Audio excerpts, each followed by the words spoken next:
Welcome to our channel TPN Telugu Prabha. నేను మీ journalist అగ్నిమూర్తి. ఇక్కడ మనం చూస్తున్నాం, ఇద్దరు వ్యక్తులు కనబడుతున్నారు స్క్రీన్ మీద. శిక్షలు పడతాయా అనేటువంటి హెడ్డింగ్ కూడా కనిపిస్తోంది.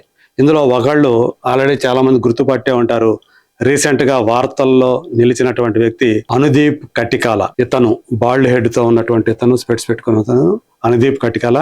రీసెంట్ గా అతన్ని ఎక్కడో నార్త్ కి వెళ్లి మరి కాకినాడ పోలీసులు అరెస్ట్ చేశారు అనేటువంటి మాట మనకు వినిపించింది. ఆ తర్వాత రీసెంట్ గా నిన్న ఇంకొక అతన్ని, రఫీక్ మహమ్మద్ అనేటువంటి ఇంకొక స్టాండప్ కామెడియన్, ఇద్దరు కూడా స్టాండప్ కామెడియన్లే. ఈయన వచ్చేసి రఫీక్ వచ్చి వైజాగ్ చెందిన వాడైతే అనుదీప్ వచ్చి హైదరాబాద్ చెందినటువంటి వ్యక్తి. రఫీక్ కూడా ఆయన కూడా పోలీసులు అరెస్ట్ చేశారు. కారణం ఒక్కరే, పవన్ కళ్యాణ్ కు సంబంధించి అనుచితమైనటువంటి వ్యాఖ్యలు చేయటం, వాళ్ళ వ్యక్తిగత వ్యవహారాల్ని, కుటుంబానికి సంబంధించినటువంటి వ్యవహారాల్ని ఎద్దేవా చేస్తూ, ఎగతాళి చేస్తూ తమ కామెడీ షోలో మాట్లాడటం, అవే వాళ్ళ మీద కేసులు పెట్టడానికి దారి తీశాయి.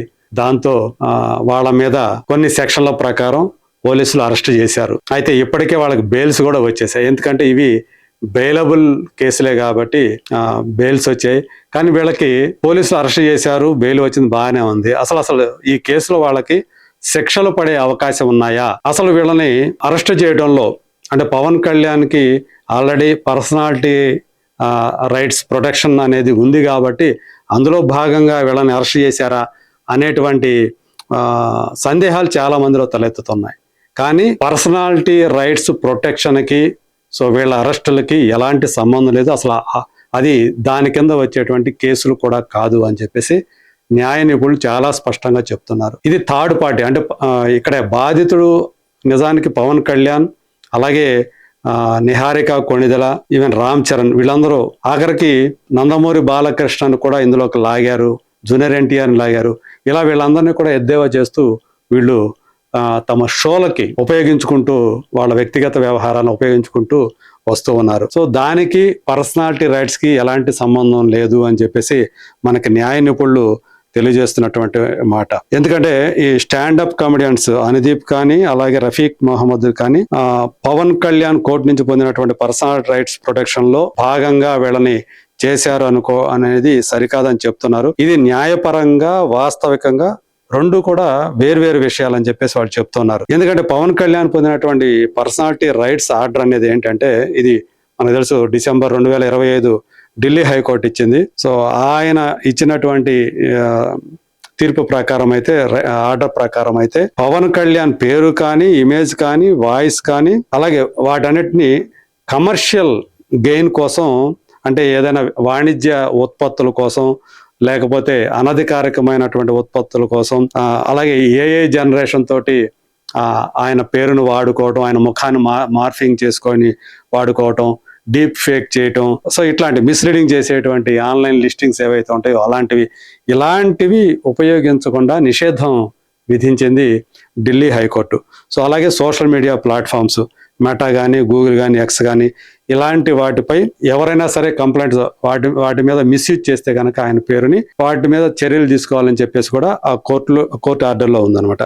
ఇది సివిల్ సూట్కి, లేదంటే కోర్టు ఇంజక్షన్లకు కానీ, క్రిమినల్ అరెస్ట్కి లేదా జైలు శిక్షకు కానీ సంబంధం లేదు అని చెప్పేసి మనకి ఆర్డర్ని బట్టి తెలుస్తూ ఉంది. అలాగే ఇప్పుడు పవన్ కళ్యాణ్ ఆయన పబ్లిక్ ఫిగర్ కాబట్టి ఆయన మీద ఎవరైనా సెటైర్లు వేసినా, కామెడీ చేసినా, క్రిటిసిజం చేసినా, ఇవన్నీ కూడా పర్సనాలిటీ రైట్స్ లో భాగం కాదు, వాటి ప్రొటెక్షన్ లో భాగం కాదా అని చెప్పి చాలా క్లియర్ గా న్యాయ నిపుణులు చెప్తున్నారు. మరి అలాంటప్పుడు వీళ్ళిద్దరిని ఎలా అరెస్ట్ చేశారు అనేటువంటి సందేహాలు తలెత్తుతాయి. ఏ గ్రౌండ్ మీద చేశారు అనే సందేహాలు చాలా మందికి తలెత్తుతాయి. మనకు తెలుసు, ఏప్రిల్ 14వ తేదీ ప్రయాగరాజ్లో ఉన్నటువంటి, అంటే ఉత్తరప్రదేశ్లో ఉన్నటువంటి ప్రయాగరాజ్, అక్కడికి వెళ్ళి మరి కాకినాడ పోలీసులు అనుదీప్ని అరెస్ట్ చేయటం, దానికి కారణం, వీళ్ళని అరెస్ట్ చేయడానికి కారణం ఇతన్ని వెంకటకృష్ణ అనేటువంటి జనసేన పార్టీ కార్యకర్త పోలీసులకు ఇచ్చినటువంటి ఫిర్యాదు.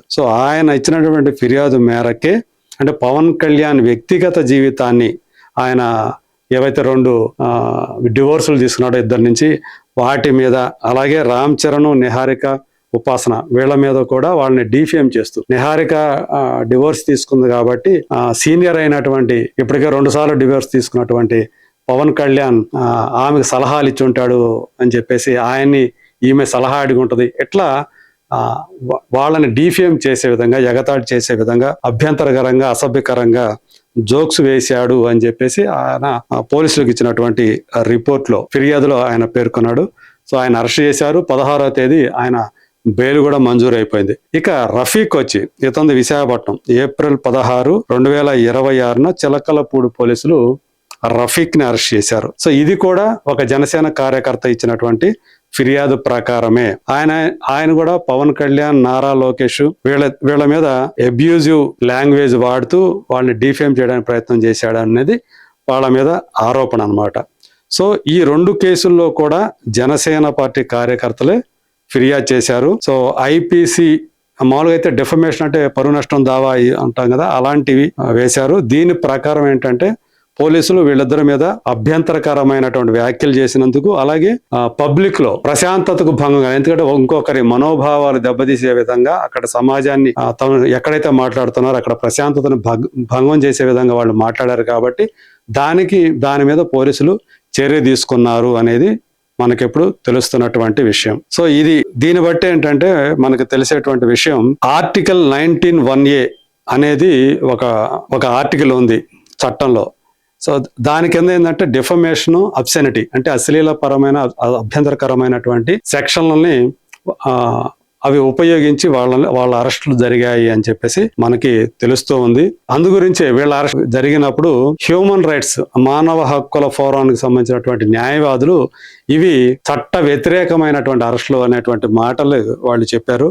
సో కాబట్టి ఇది పర్సనాలిటీ రైట్స్ కి, అలాగే దానికి సంబంధితమైనటువంటి అరెస్టులు అయితే కావు, ఆ రకమైనటువంటి కేసులు అయితే కావు అని చెప్పేసి తెలుస్తా ఉంది.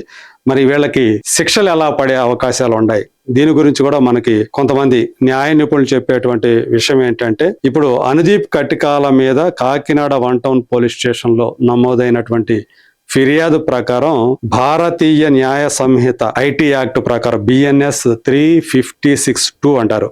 అంటే డిఫమేషన్ కేసు అది. సో అసభ్యకరమైనటువంటి జోక్స్ వేసినప్పుడు, ఎవరైనా మాట్లాడినప్పుడు వేసేటువంటి సెక్షన్ అది BNS లో.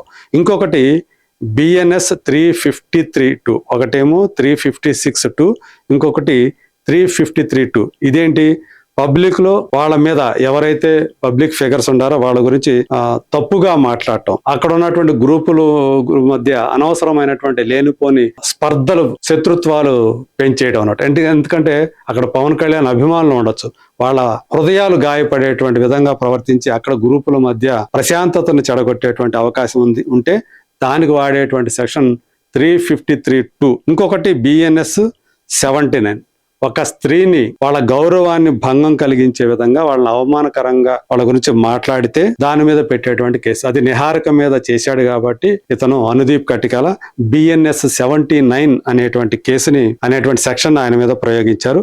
అలాగే ఐటీ యాక్ట్ సెక్షన్ 67 అనేది కూడా ఆయన మీద ప్రయోగించారు. అంటే ఎలక్ట్రానిక్ ఫామ్ లో అసభ్యకరమైనటువంటి, అశ్లీలకరమైనటువంటి మెటీరియల్ని ప్రచురించడం. ఎందుకంటే తన ఏదైతే యూట్యూబ్ ఛానల్ ఉందో దాంట్లో ఇవన్నీ కూడా ఆయన పబ్లిష్ చేశాడు. తను మాట్లాడింది ఏదైతే ఆ షోలో మాట్లాడాడో వాళ్ళ గురించి అవన్నీ కూడా తను మళ్ళీ ఒక వీడియో రూపంలో పబ్లిష్ చేయడం, దాని కింద వచ్చేటువంటి ఐటీ యాక్ట్ సెక్షన్ 67. నిజానికి ఇవైతే మామూలుగా వీటి మీద ఆరోపణలు ఇవన్నీ కూడా నిజమైతే గనక, రుజువైతే గనక వీళ్ళకి మ్యాక్సిమం పడేటువంటి శిక్ష ఏంటంటే 2 సంవత్సరాల వరకు శిక్ష పడే అవకాశం ఉంది, జరిమానా వేయొచ్చు. కొన్ని సందర్భాల్లో ఈ 2 కూడా పడే అవకాశం ఉంది.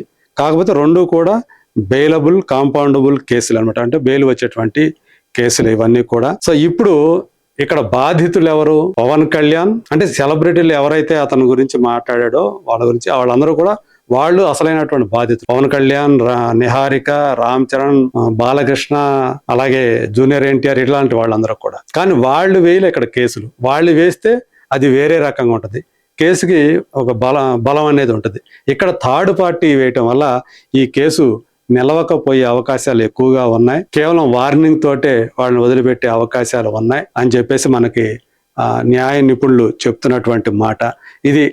ప్రస్తుతానికైతే ఇలా మాట్లాడితే పోలీసుల దృష్టి వీళ్ళ మీద ఉంటుంది, వీళ్ళని పట్టుకొని జైల్లో పడేసేటువంటి అవకాశాలు ఉంటాయి అని చెప్పేసి, దానికి ఒక రకంగా చెప్పాలంటే ఒక హెచ్చరికలాగా మాత్రం ఇవి పనికి వస్తాయి తప్ప అంతకు మించి వీళ్ళకి జైలు శిక్ష పడే అవకాశాలు చాలా తక్కువ అని చెప్పేసి చెప్తూ ఉన్నారు. రఫీక్ మీద కూడా ఆల్మోస్ట్ ఇలాంటివే, ఏదైతే అనుదీప్ మీద సెక్షన్లు పెట్టారో అవే సెక్షన్ల క్రింద రఫీక్ ని కూడా సేమ్ సెక్షన్ల కిందే ఆయన కూడా బుక్ చేశారు.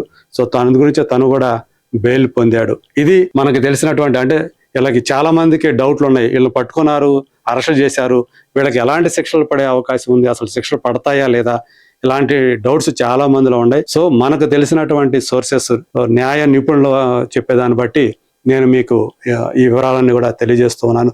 మరి చూద్దాం ఈ ఫర్దర్ గా ఈ కేసు ఇంకెంత ముందుకు వెళుతుంది, పురోగతి ఎలా ఉంటుంది. ఈ ఇన్సిడెంట్ తర్వాత అయినా సరే పబ్లిక్ ఫిగర్స్ ఎవరైతే ఉన్నారో, సెలబ్రిటీలు ఎవరైతే ఉన్నారో వాళ్ళని టేక్ ఇట్ గ్రాంటెడ్ గా ఎట్లా పడితే అట్లా మాట్లాడవచ్చు అని ఏదైతే ఇప్పుడు దాకా వీళ్ళు అనుకొని మాట్లాడారో వాళ్ళు వెనక్కి తీసుకుంటారు లేదా. ఇతన్ని పట్టుకున్న తర్వాత కూడా కాకినాడ పోలీసులు ఉద్దేశించి రఫీక్ వ్యంగ్యంగా మాట్లాడాడు. సో మరి అందు గురించి అది కూడా ఒక రకమైనటువంటి అబ్యూజివ్ అఫెన్స్ అని చెప్పేసి అనుకోవాలి. సో మరి చూద్దాం వీళ్ళకి ఈ కేసు నుంచి ఉపశమనం లభిస్తుందా లేదా, వెంటనే బయటకు వచ్చేసి మళ్ళీ తమ షోలు చేసుకుంటూ ఉంటారా. Let us wait and see.